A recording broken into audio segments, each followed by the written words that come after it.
नमस्कार, मैं आनंद कुमार। अभी जो राजनीति हिंदुस्तान में बनी हुई है, उस राजनीति की शुरुआत चाय पर हुई थी। चाय पर चर्चा हुई थी और चाय के दुकान पर इस वक्त हम मौजूद हैं। लेकिन ये चाय का दुकान पश्चिम बंगाल में है और पश्चिम बंगाल के चुनावी यात्रा पर हम निकले हुए हैं। चुनावी यात्रा के सफ़र में कई जगहों पर जाकर कई लोगों से मिलकर, आम जनता से मिलकर उनकी राय को हम आप तक रखने की कोशिश कर रहे हैं। और उसी सिलसिले में आज हम पहुंच चुके हैं महाराजा हाट में। और यहाँ पर ये जो है, ये रायगंज थाने के अंतर्गत आता है। उत्तर दिनाजपुर डिस्ट्रिक्ट के भीतर में यह आता है। तो यहाँ पर कई सारे लोग हमें मिले, एक छोटी सी मंदिर भी मिल गई। और उस मंदिर के जब दर्शन हम करने लगे तो हमारे साथ जो है कई लोग भी आ गए। उन लोगों से थोड़ी सी बातचीत करते हैं और आने वाले विधानसभा के चुनाव को लेकर उन लोगों से थोड़ी चर्चा करते हैं कि क्या कुछ बंगाल में इस बार जो परिवर्तन रथ यात्रा निकाली गई है भाजपा के द्वारा, क्या उस परिवर्तन रथ यात्रा के साथ बंगाल में परिवर्तन हो पाएगा। मैं बस कुछ दिन के बाद चुनाव होने वाला है, क्या कुछ मन बना के रखा है आप लोगों ने? इस बार तो हम ये इलाका का जो आदमी है सब तो एक बार मोदी सरकार देखना चाह रहा है। मोदी सरकार हाँ। क्यों ममता दीदी से आखिर क्या दिक्कत है? ममता दीदी भी तो अच्छी काम कर रही है। ठीक है, वो भी तो अच्छी कर रहे हैं, इसलिए इसकी विकास की हाँ। अगला वो भैया जो है वहाँ पर है, वो आपका बात को जो है ट्रांसलेट कर देंगे। आपको हिंदी बोलने आता है? आपको आता है, बोलिए। तो 10 साल तो हम टीएमसी को देखा है, वो किस किस काज किया है, किस विकास किया है। हाँ। बांग्ला बोलिए, आपको हिंदी बोलने में दिक्कत हो रहा है। बांग्ला ही बोलिए। हाँ। तो मोदी जी कह रहा है कि 10 साल हो गए हैं, ममता जी को देख लिए हैं। वो क्या क्या काम किए हैं वो देख लिए हैं, यही कहना चाह रहे हैं। आगे बोल। तो इस बार हम मोदी सरकार को चाह रहे हैं। जो मोदी सरकार जो उसका विकास है, उसका सोच है, उसका सब हमको अच्छा लगता है। जो उसका बेटी बचाओ, शौचालय, किसान का अकाउंट में जनधन अकाउंट, इस जो विकास है सो हमको बहुत अच्छा लगता है। भैया, पेट्रोल का दाम इतना बढ़ा दिया मोदी सरकार ने, फिर भी बोलते हैं मोदी सरकार अच्छा लगता है। मोदी सरकार पेट्रोल का दाम बढ़ाया, ठीक है। वो जो गाड़ी ले रहा है वो नीच स्तर के नहीं है, वो अमीर लोग है, वो गाड़ी चलाना पड़ेगा। 200 टका पेट्रोल हो गया तो भी एक गाड़ी चलाएगा। तो जो निचुलो से उसके लिए गाड़ी नहीं है। तो हमारा कोई बात नहीं, हम तो लेवा से नहीं, हम पेट्रोल से कोई लेन देन नहीं है। तो महंगाई तो बढ़ रहा है ना भैया? तो बढ़ रहे थे भैया कह रहे हैं गाड़ी जो बिजनेस है वो अमीर लोगों का है, वो गरीबों का नहीं है। गरीबों का काम है गाड़ी चलाना। ठीक है, भैया का विचार है। ठीक है, उससे उनको लेन देन नहीं, वो भी ड्राइवर है। ठीक है, उनका लेन देन है। जो पेट्रोल का जो दाम बढ़ रहा है वो मालिक बुझेगा, हमको क्या। पेट्रोल का दाम अगर ज़्यादा होगा तो भी मालिक वही किराया देगा इसको। पेट्रोल का दाम अगर गिर जाएगा तो भी वही भी तनख्वाह मिलेगा इसको, इससे उसका कोई दिक्कत नहीं है। अच्छा, भैया का तो कहना है, भैया बहुत चीज़ कह दिया, आपका क्या कहना है? आप अपना बताइए। महंगाई जो बढ़ रहा है इसको लेके क्या कुछ कहना चाहते हैं? कहना कुछ नहीं चाहते, मगर परिवर्तन जरूरी है। ठीक है, 10 साल इनको देख लिए हैं, 10 साल इनको देखते हैं। अगर बेचारा अच्छा नहीं लगा 10 साल और कुछ को देख लेंगे। ठीक है, चेंज होना जरूरी है। जरूरी है, मेन बात यही है। तो मतलब ममता सरकार भी आपके हिसाब से काम ठीक ठाक ही कर रही है? ठीक ठाक नहीं है, करा है, काम जरूर करा है। ठीक है, मगर मन नहीं भरा है। नहीं, मतलब रफ्तार होना चाहिए था वो नहीं।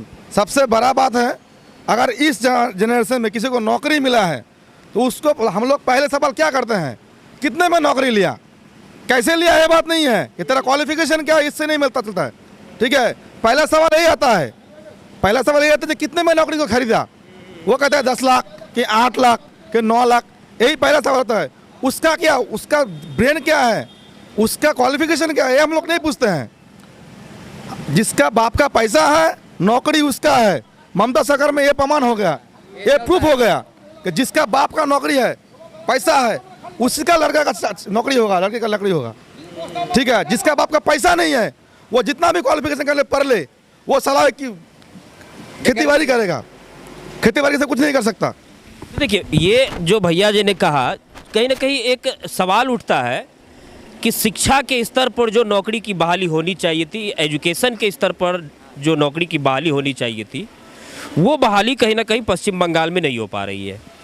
यहाँ पर जो जैसा कि यहाँ के लोग बता रहे हैं, और भी कई गांव में हम जब गए हैं तो वहाँ के लोगों का भी यही कहना होता है कि बंगाल में यदि आपको नौकरी चाहिए तो आपको एक मोटी रकम राज्य सरकार को देनी पड़ती है, राज्य सरकार को या फिर उनके जो कार्यकर्ता हैं उन तक आपको पहुंचानी पड़ती है। तो ये तमाम बातें हैं जो पश्चिम बंगाल के लोगों का यहाँ पर कहना हुआ है कि बंगाल में चुनाव तो है।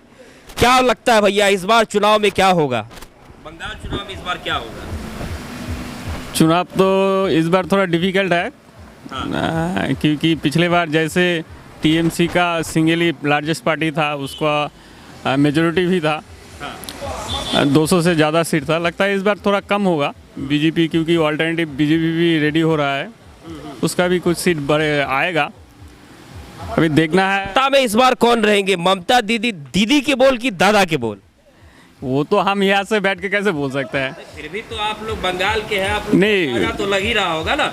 नहीं, ऐसा कोई अभी ऐसा टाइम नहीं आया कि आप बोल सकते हैं कि दादा आएगा या दीदी आएगा, वो तो टोटल वेस्ट बंगाल का बात है। लेकिन बीजेपी अच्छा पोजीशन में आएगा, ये अभी अगर सत्ता में आएगा कि नहीं आएगा ये तो पॉलिटिकल में देखिए, अभी वो मीम का कैंडिडेट देने वाला है, वो अगर देगा तो जियोग्राफी चेंज होगा, ऐसा कुछ गठबंधन का बात होता है ना, उससे डिसीजन होगा। अभी वो टाइम नहीं आया, मुझे लगता है कि कौन सत्ता में आएगा उसका बोलने का टाइम अभी तक नहीं आया। हम कैसा अच्छा, ये महंगाई को लेकर के क्या कुछ कहना चाहेंगे? पेट्रोल का जो दाम बढ़ गया उसको लेकर क्या कुछ कहेंगे?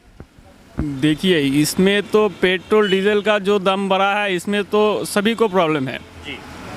जो भैया बोला कि जो गरीब आदमी है उसका पास तो गाड़ी नहीं है, लेकिन अगर डीजल का दाम बढ़ता है तो ट्रांसपोर्टेशन का खर्चा भी बढ़ता है, किसान को भी तो प्रॉब्लम होगा, खेती बाड़ी करने में भी तो प्रॉब्लम तो बढ़ता है। गरीब हो या अमीर हो, सबको पेट्रोल डीजल का दाम बढ़ने से सबको प्रॉब्लम होता है।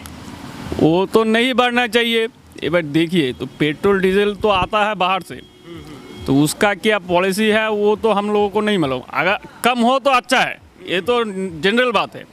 पेट्रोल डीजल कम रहेगा दाम तो लोगों को फ़ायदा होगा, ट्रांसपोर्टेशन कॉस्ट कम पड़ेगा, चीज़ का दाम कम होगा, ये सब इंक्लूडिंग करके तो एक चीज़ का दाम फिक्स होता है।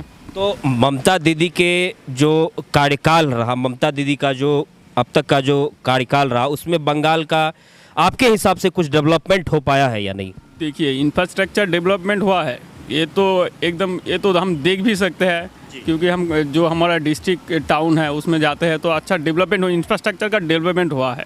लेकिन दो चीज़ नहीं हुआ है जो होना नहीं चाहिए। एक तो लॉ एंड ऑर्डर ठीक नहीं है, ठीक है, उसमें प्रॉब्लम है। ये कि बंगाल के लॉ एंड ऑर्डर को लेकर के कई बार सवाल उठते हैं, ये एकदम प्रैक्टिकली है, ये प्रॉब्लम है।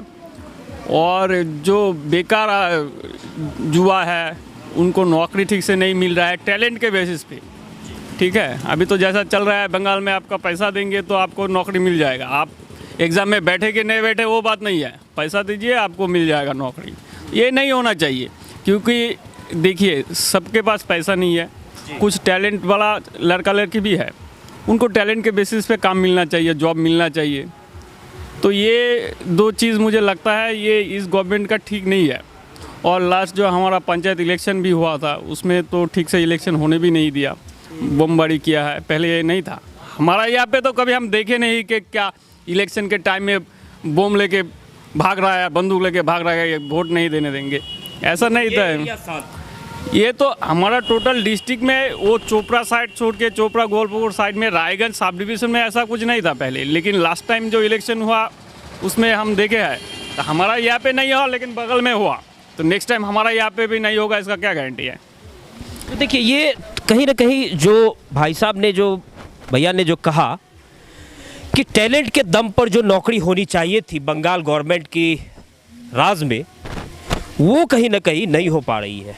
टैलेंट के आधार पर, शिक्षा के आधार पर नौकरियां जो युवाओं को मिलनी चाहिए थी वो नहीं मिल पा रही है। अच्छा, हमारा देखिए बंगाल में 34 साल तक वामफ्रंट सरकार ने गवर्नमेंट चलाई है।